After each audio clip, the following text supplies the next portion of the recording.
Hello students, today we are going to discuss essentials of res judicata.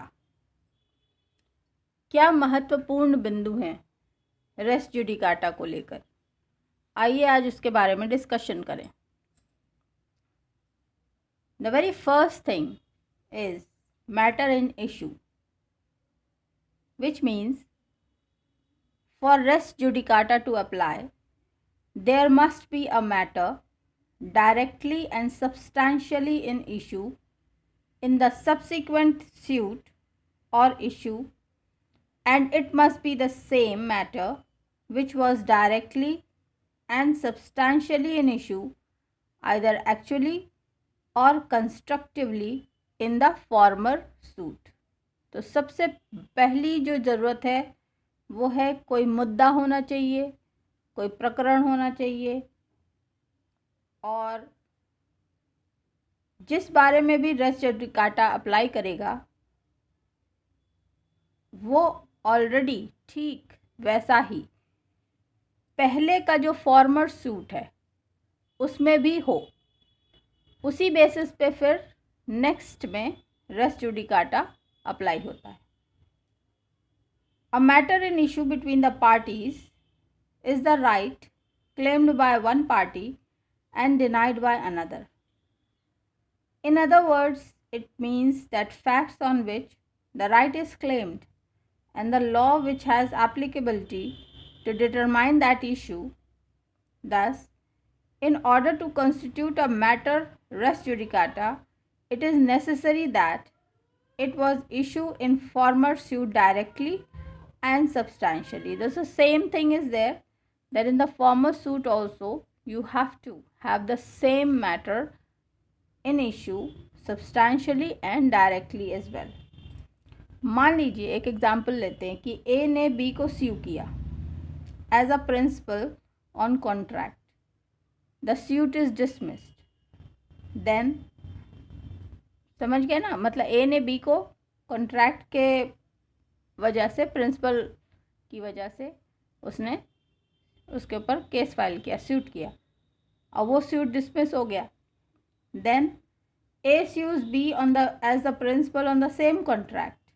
फिर से एक बार dismiss होने के बाद फिर से ए ने सूट फाइल किया. अब क्या होगा इसमें? It is held that suit was barred by the principle of res judicata.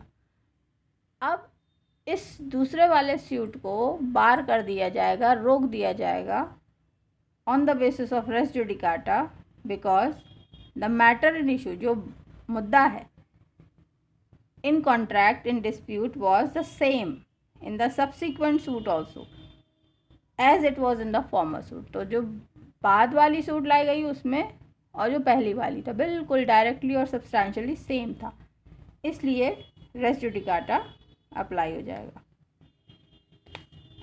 दूसरा इम्पोर्टेंट पॉइंट है कि सेम पार्टीज होनी चाहिए.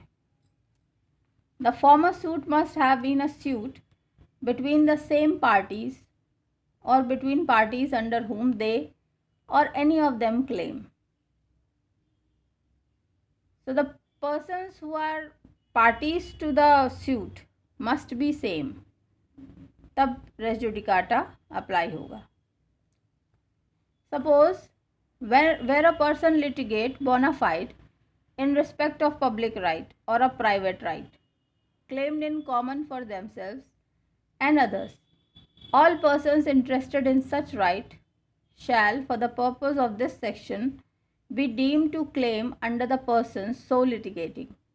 Thus, the condition recognizes the principle that judgment and decrees bind only parties and privies. Privy is the English law, means a person who claims under a party when the parties in the subsequent suit are different from those in the former suit. There is no res judicata. This condition may be illustrated with the following example. Suppose A sues X for rent. Now, in a case when A sues X for rent, X says that M and not A is the owner, Then the court holds that A has failed to prove his title to the land in the suit. A then sues X and M for a declaration of his title to the land. The suit is not barred because the parties in the both suits are not the same. तो इसका मतलब ये हुआ कि जब A ने X को sue किया रेंट पाने के लिए, तो X ने बोला कि भाई M मालिक है ना कि A। अब कोर्ट ने ये होल्ड किया कि A ने अपना जो मालिकाना हक है ज़मीन पे वो नहीं प्रूफ कर पाया, तो फिर A ने फिर एक दूसरी प्लेंट फाइल करी जिसमें कि उसने X और M दोनों को ही पार्टी बना दिया। अब ये वाली सूट पे ये वाली सूट बार्ड नहीं होगी, रेस जुडिकाटा अप्लाई नहीं करेगा। क्यों? क्योंकि इसमें और पहली वाली सूट में जो पार्टीज थे वो सेम नहीं है। पहली वाली सूट में X पार्टी था और इस वाली सूट में X एंड M पार्टीज हैं। Therefore this suit will not have the application of res judicata. The third important point is same title. The parties as aforesaid must have litigated under the same title. Title same होना चाहिए जो suit का title होता है. The term same title connotes the same capacity of the parties in which they sue or are sued. It has no concern with the cause of action or with the subject matter of the two suits if right claimed in subsequent suit is same as was in previous suit. The subsequent suit will be barred. So under the same title, the subsequent जो बाद वाली suit है उस पर race judicata apply होगा और वो बार हो जाएगी। For example A brings a suit against B. मान लीजिए A ने B के ऊपर एक सूट फाइल किया to recover the possession of a mat property claiming it as the heir of the deceased महंत। तो जो मठ की प्रॉपर्टी है उसको क्लेम करा A ने और B के अगेंस्ट में सूट फाइल किया और उसने ये कहा कि वो महंत का डिसेंडेंट है, हेयर है। The suit is dismissed because A failed to produce a certificate of succession. अब उसने कहा तो है कि मैं महंत का राइटफुल ओनर, राइटफुल सक्सेसर हूँ, लेकिन वो प्रूव नहीं कर पाया, इसलिए सूट डिसमिस हो जाएगी और अपनी एयरशिप वो शो नहीं कर पाया। मान लीजिए if A brings another suit against B claiming the mutt property as manager of the mutt on behalf of the mutt, it will not be barred by res judicata. अब इसी जगह पे अगर वो एयरशिप की जगह वो कहेगी मैं मैनेजर हूँ उस मठ का और मठ के बिहाफ पर वो सूट फाइल करे, तब फिर ये सूट बार्ड नहीं होगी। यहाँ पर रेस जुडिकाटा नहीं अप्लाई होगा because the two suits A has sued in two different capacities. तो जो दूसरी वाली सूट वो मैनेजर के तौर पे ले आया वो बार नहीं होगी, क्योंकि पहली वाली में वो एयरशिप बता रहा था, दूसरी वाली में वो खुद को मैनेजर बता रहा है, तो टाइटल डिफर हो गया, इसलिए जो दूसरी सूट है वो बार नहीं होगी, उस पर रेस जुडिकाटा अप्लाई नहीं होगा। Now the next one is competent court. The court which has decided the former suit must have been a court competent to try the subsequent suit or the suit in which such issue is subsequently raised. तो court जो है वो competent हो जिसमें prior और subsequent suit raise हो रहा है। मतलब इसका ये हो गया कि for the purpose of this section the competence of the court shall be determined irrespective of any provision as to the right of the appeal from the decision of such court. तो right to appeal से मतलब नहीं है। और दूसरी बात यहाँ पे था कि as issue heard and finally decided by a court of limited jurisdiction competent to decide such issue.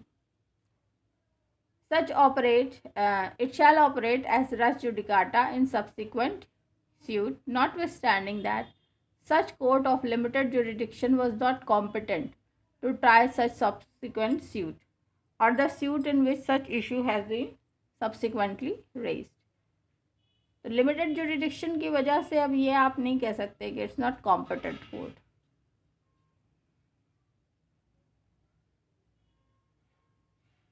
The Supreme Court has held that in order to determine whether a court which decided the former suit has jurisdiction to try the subsequent suit, regard must be had to the jurisdiction of the court at the date of former suit and not to its jurisdiction at the date of subsequent suit.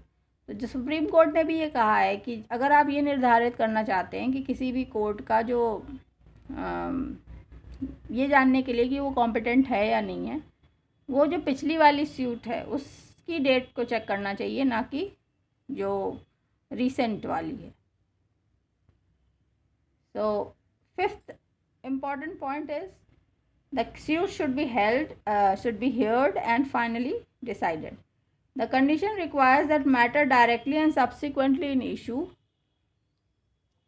in the subsequent suit must have been heard and finally decided by the court in the first suit. तो पहली suit है वो पूरी तरह से सुनी जा चुकी होनी चाहिए, उसकी सुनवाई पूरी हो जाए और उसके डिसीजन आ जाना चाहिए, उसके बाद फिर दूसरी सूट अप्लाई होगी.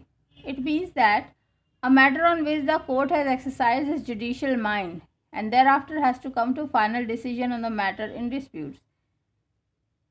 तो इसका मतलब ये हुआ कि ऐसा सूट जिस पर कि कोर्ट ने अपना जो जुडिशियल माइंड है वो ऑलरेडी लगा दिया है और उसके बाद वो फाइनल डिसीजन पे पहुंच गया है, और फिर अगर आप उसी सब्जेक्ट को लेकर के सूट फाइल करते हो तो फिर रेस जुडिकाटा अप्लाई हो जाएगा, वो फिर उसकी सुनवाई नहीं होगी.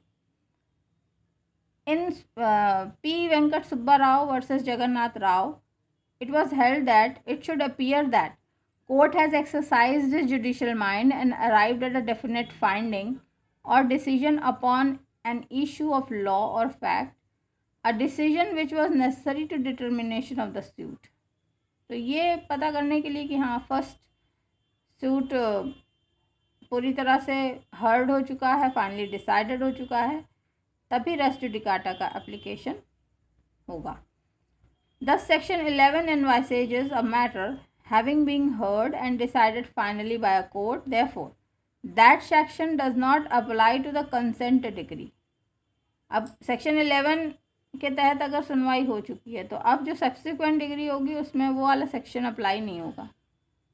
Court further held that there cannot be res judicata if former suit has been dismissed and settled out of court.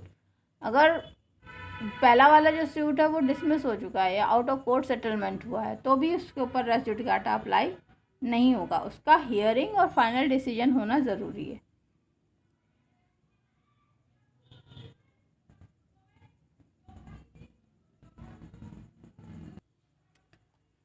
अब आइए इसके पहले कि हम ये वीडियो फाइनल अप करें, आपको ये पता होना चाहिए कि कब आप ऐसा कहेंगे कि कोई भी केस पूरी तरह से उसकी सुनवाई पूरी हो गई है और फाइनली उसका डिसीजन हो चुका है. तो इसके लिए कुछ एक पॉइंट्स हैं. पहला, ex parte judgements and decree. जो एक्स पार्टी जजमेंट्स और डिक्री होते हैं ये हम मानेंगे कि ये heard and finally decided cases है. दूसरा, dismissal of suit under order 17 rule 3 CPC. अगर कोई भी सूट डिसमिस हुई है अंडर ऑर्डर 17 रूल 3 CPC तो भी हम उसको हर्ड एंड फाइनली सेटल्ड मानेंगे. तीसरी बात, decree and judgment based on an award. अगर अवार्ड के ऊपर बेस्ड है डिक्री और जजमेंट तो भी वो हर्ड एंड फाइनली सेटल्ड मानी जाएंगी. और चौथी और इम्पॉर्टेंट बात है कि dismissal of suit owing to plaintiff's failure to adduce evidence at the hearing. अगर प्लेंटिव खुद ही अपना एविडेंस एड्यूस नहीं कर पाया, प्रोड्यूस नहीं कर पाया तो भी डिसमिसल जो होगा सूट का वो भी ऐसा माना जाएगा कि it is already heard and finally decided. अब इसी के पैरेलल कब आप ये समझेंगे कि जो सूट्स हैं उसको नहीं कहा जा सकता, they can not be said as heard and finally decided. तो पहला है suit dismiss for want of jurisdiction. अगर जुरिडिक्शन की कमी है और फिर सूट को डिसमिस कर दिया गया तो हम ये कहेंगे कि ये अभी heard and finally decided case नहीं है. दूसरी बात, suit dismiss for default of plaintiff. Plaintiff की गलती की वजह से अगर कोई सूट डिसमिस हुआ है तो भी वो अभी हर्ड और फाइनली सेटल सूट नहीं कहलाएगा. तीसरी, suit dismiss for non joinder और मिस जॉइंडर ऑफ पार्टीज और मल्टीफेरोशियसनेस और suit being badly framed और some other technical ground। तो ये technical ground है या bad framing of suit है या non joinder misjoinder of the parties की वजह से डिसमिस हो रहा है सूट, तो ये सब केसेस में the suit is said not to be heard and finally settled. When the suit is dismissed for the plaintiff's failure to produce probate or letters of administration, जब plaintiff का failure हो जाता है कि वो letter नहीं produce कर पाया, probation नहीं produce कर पाया, administration का या succession certificate नहीं दे पाया, तो ये सब चीज़ में भी the cases or the suits are said not to be heard and finally settled. The suit dismissed for failure of furnished security for cost under Order 25 Rule 2. अगर suit dismiss हो रही है इस फेलियर की वजह से कि आप सिक्योरिटी फॉर कॉस्ट नहीं जमा कर पाए ऑर्डर 25 रूल 2 के अंतर्गत, तो भी ये सूट अभी हर्ड और फाइनली सेटल्ड नहीं माना जाता। And the last one is where the earlier suit is dismissed on the similar other technical ground without finding on the rights and interest of parties. अगर मान लीजिए पहला फॉर्मर सूट भी इन्हीं सब ग्राउंड्स की वजह से रिजेक्ट हुआ, तो भी ये वाला जो सूट है वो heard or finally settled नहीं माना जाएगा। So friends, this was a small lecture on the various essentials of res judicata, and I hope this will help you in understanding this concept of res judicata and where come it applies. Bye bye for now. Keep learning. Stay blessed.